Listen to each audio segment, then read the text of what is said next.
Je peux pas m'empêcher de rigoler, hein. Le corps, l'esprit et l'âme. Dis-moi, est-ce que tu joues à Agon, les royaumes crépusculaires, par exemple?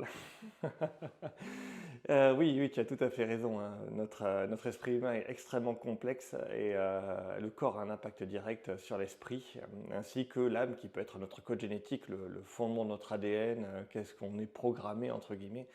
Ça joue aussi sur l'âme et l'âme, c'est un peu ce qui nous représente. Tu vois, et effectivement, ce qu'on dit souvent dans Agon, dans ce jeu de rôle que j'aime beaucoup, c'est que dans le corps, tu as la résistance, la force, la dextérité et la perception, qui sont des caractéristiques liées au corps. Tu vois.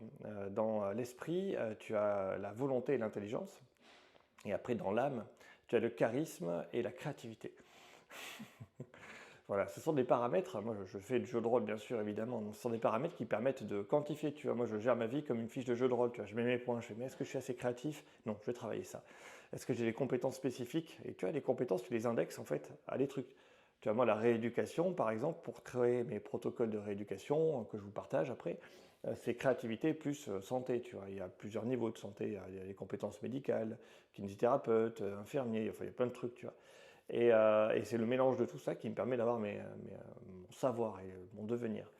Et après, de l'application, tu as la résolution d'un problème, c'est avec intelligence, voilà, qui peut être assimilée aussi à astuce. Enfin, il y a plein de trucs. Je vous conseille vraiment de faire du jeu de rôle. C'est vraiment bien pour s'auto-centrer, voir où est-ce qu'on en est. Tu vois, un peu comme les bilans de compétences. C'est pareil, mais je trouve que c'est plus efficace.